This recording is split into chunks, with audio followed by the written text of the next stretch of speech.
Tonight, the Maple Syrup Brunch Challenge sends Bailey into Last Chance Kitchen. Now she has to fight against Mimi and newcomer Canadian chef Sam. Redemption story right here, baby. With both impressing in the last challenge, who will stay in the competition and who will be out for good? You're just a beam of positivity over there. I'm loving it. This is Last Chance Kitchen, presented by BMW, the ultimate driving machine.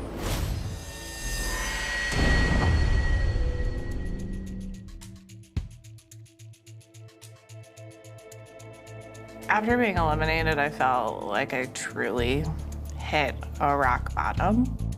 It's crazy too, because I watch a lot of Top Chef, and there's moments where you see people do things and you're like, why are you doing that? And that's what I felt like I was saying to myself. I was like, why are you doing a tart, the second challenge, for Danielle Boulud? When it comes to dessert, you want that to give you a little bit more love than what we got. Coming into this competition, I felt a little behind some of the other chefs. My goal is to become exec chef. I need to turn this around in order to spring back up.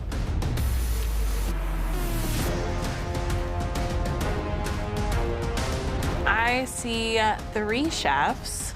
Only one of them I know, and that's Mimi. Tom, I didn't know you had this little side gang going on over here in Last Chance Kitchen. Hey, Bailey. Welcome to Last Chance Kitchen. How's it going? Going? Bailey! Bailey and I have the Bad Girls Club. There's only 2 members. It's just us. Maybe some new faces, huh? Hi. Hello. This is Sam. Hey, Sam. Where are you from? Ottawa, Ontario. Cool. So this season, I invited a few Canadian chefs to start out in Last Chance Kitchen. So we had Sam and then Ying. Hi. But didn't work out for Ying. But Sam actually won the challenge. Okay. Mimi came in second. And here you are. Sam, I don't know him, what kind of food he cooks. Being Canadian, he makes me nervous. I don't know what I'm up against. So in this week's elimination challenge, the chefs were tasked with creating a 7-course brunch feast. Every dish had to feature a Canadian culinary staple, maple syrup. Overall, I was impressed with a lot of dishes that were served during the challenge. Bailey was on the losing team, and the big problem with the dish, besides being a little underbaked, was there was very little maple syrup that we detected. I was hoping so much when I saw that tart. I was just gonna get punched with some maple. I was disappointed to not. For tonight's Last Chance Kitchen, I want to celebrate another ingredient that is beloved by most of Canada, all of Canada, probably, and I think some of us south of the border as well. Okay.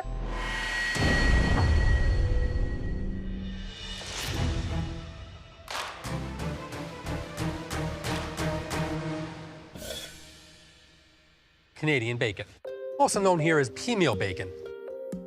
In American, we call it Canadian bacon, but here they drop the Canadian, they call it pea meal or back bacon. I understand Canadian bacon to be those round, shitty ham pieces on Eggs Benedict. I don't know nothing about this bacon. Obviously, back in the States, we have that floppy bacon that comes from the belly that we cure. This is more just of the loin. It also is not very cured. It's pretty raw. Has anybody worked with this before? I've made it at the restaurant. I've had this before, You've yes. had that before, yeah. I'm not particularly familiar with pea meal bacon. I've had it once in Toronto in a sandwich. I'm actually the worst Canadian in terms of, like, what Canadians are known for. Well, I had enough brunch. Me too, Tom. So your challenge tonight is to make a composed, elevated entree, for dinner service. I'm a little stressed out. An elevated dinner dish, an ingredient I've never worked with. I really don't know what I'm gonna do with this Canadian bacon. I'm gonna put 30 minutes on the clock, and the sap is running, so your time starts now.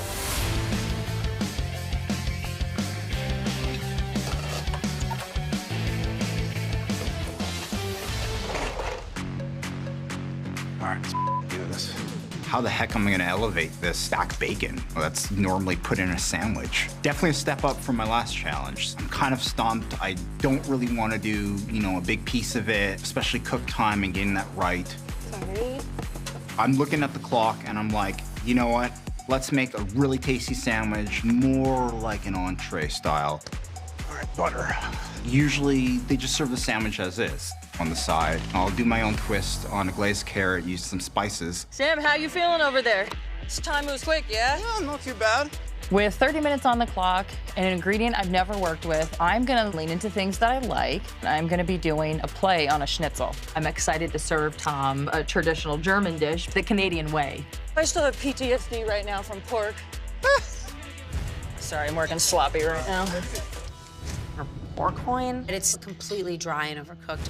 Right now I'm gonna work on a quick chutney. 25 minutes, guys. 25.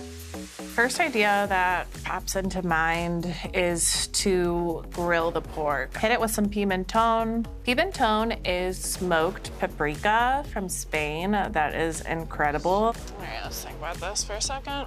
I'm leaning Italian with this. I am choosing to make a butternut squash agrodolce. Agro means sour and dolce, sweet in Italian. 22 minutes, chefs. I don't know about you guys, but I'm really happy that I worked out with a trainer before I came so I could just sprint back and forth across this kitchen. What the You can do this. Thank you, that's nice. What am I doing here? Something that's traditional in German culture is a curried ketchup. It would be really great if I took mayo and mixed that with a little bit of curry just to add that element into the dish. So delicious. Speed or something? Okay. 17 minutes. On to the next component is making the sauce for the sandwich, like a chili aioli. Maple syrup, beautiful. Use a little bit of maple to give me that edge, you know, really represent Canada. 15 minutes left, the chefs. Halfway. Let's go. Maple syrup. Although I went out on a maple challenge, I am here for redemption. Maple syrup. A little maple pork. Sounds like a good time to me. What's up? I got maple syrup out here if you want some. You got some? Yeah, got some right over here. Got me maple. Yep, right there. Oh, Chef Mimi, what are you gonna be doing with your pork? I'm gonna lightly bread it and fry it. When you throw something in the fryer, some magic can happen. It's kind of like a Hail Mary pass, like it should be okay. Pork redemption story right here, baby. 10 minutes. I need some sort of texture on that sandwich or else it's just gonna be way too plain Jane. So I'm thinking definitely some charred peppers. Charred peppers in a pan, and you can't really go wrong. 7 minutes left, guys. Hurry up. Kelly, Hi, what are Tom. you making there? I just got a little jus going, and then I have Okay. a little squash agrodolce. And then I Okay. gotta go check on my pork chop. Pork loin. You know what I'm saying. Okay. Hey, chef. What are you up to? I'm gonna do pork sandwich with some sauteed peppers and maple chili aioli, some maple glazed carrots with cumin, just slice the pork really thin. Deglaze it with a little bit of butter and maple, and a little bit more chili. Okay. Like all good head chefs, Tom has a good poker face. He's probably thinking, oh, this guy's making a sandwich, but I know it's gonna be different and it's gonna be something that he's never had. Hello again, chef. Hi, Mimi. What are you doing here? I've made a quick little chutney. Got a curry aioli that's floating around somewhere. Okay. And then I'm frying that bacon. Just what were you doing over here? Okay. Chef's got 5 minutes left. Actually, 4:30, but 4:30. 5 sounds good. Make sure you finish your dish on time. Don't do what I did. You're just a beam of positivity over there. I'm loving it. When in doubt, more butter. Do you cook Italian food too? I managed to burn 2 pieces of bread. It's like cooking 101. Grab another 2 slices, put them on the grill. The one thing that's tripped me up is just the pressure and the tension. It's a completely different pace than cooking back home. I'm sweating like a waterfall. I have beautiful grill marks on this pork. I hit it with some more olive oil and I put it in the wood fire oven so it can get a little bit more crust. Thank God, it looks great. Pretty good. Hey, y'all, if you're not plating soon, it's about that time. I'm just plating my dish right now. Building the sandwich, it can't be sloppy. Stuff can't be falling out the sides. 2 minutes, chefs, 2 minutes. Honestly, this dish is looking really good. It looks like a dish that I want to eat. Piece of pork. I don't have an oh shit moment in this cook. Like, is this real? 1 minute. 1 minute.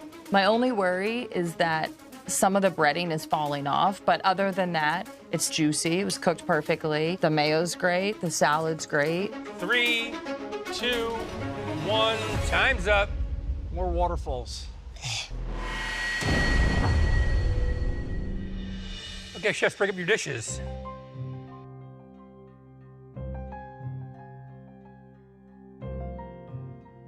Mimi, what did you make for me?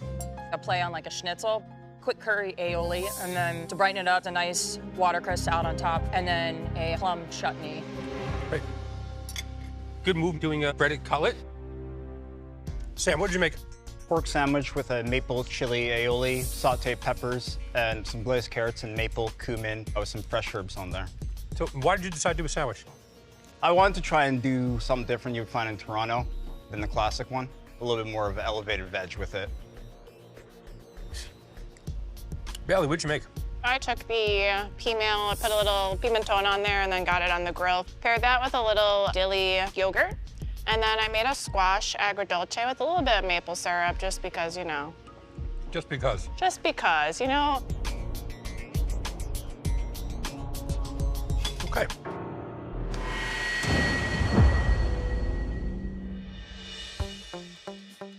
These are all good. And Mimi, I think the chutney's really nice, kind of sweet and sour. It works really well with the pork. Salad's beautifully dressed. And the curry actually brings it together nicely. The crust could have been a little crispier. Sam, I gotta say that, you know, a lot of times when you get sandwiches, it's like, people don't pay attention to so much of the cooking of the piece of protein. This is beautifully cooked. Definitely the spice comes through on the aioli, and the carrots are beautiful. It's a really nice little side dish for this, and I think that's what elevates this dish, is having that side there. The bread's a little over-toasted in some areas. Bailey, the flavor on the pork is really, really good. The maple definitely comes through because there's a little sweetness. I like the dill. It really works with this. Thank you. All three are good dishes. My favorite of the three. Everything just kind of makes sense. The dish works really, really well. Tons of flavor. The winner is Bailey. Good job. Give me a hug. Thank you. I got first place. I am feeling pretty bubbly, pretty thrilled. Cooking the food I love. This is a killer moment for me. There's a lot of work here in 30 minutes and not a single mistake, and everything is just really flavorful, really nice. Okay. Only one more chef can move on, and one chef will be going home.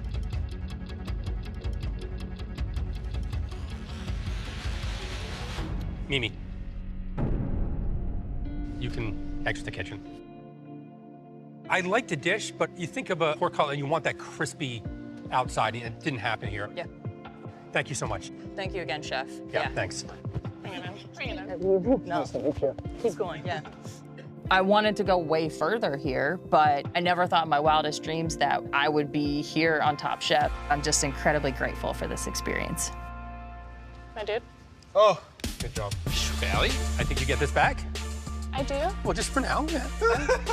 You get a chef's coat back. You're back in. You're back in here. Get that back on now. But these are really nice dishes. Yeah, chef. I'll see you next week. Awesome. Cheers. Good job. Yes. There's a mixed bag of thoughts in my head. There's many more challenges going against the caliber of chefs that are on this competition. I'm so sorry. What's your name? Ying. Ying, where are you from? Vancouver. I accomplished a lot today. I'm trying to show off that I can be resilient and also do it while being just like a ray of sunshine too, you know? Hey, congratulations on being here, seriously. Yes. Somebody told me the other day that there's less Top Chefs than people who've been in space. So you're one of those people. Wow.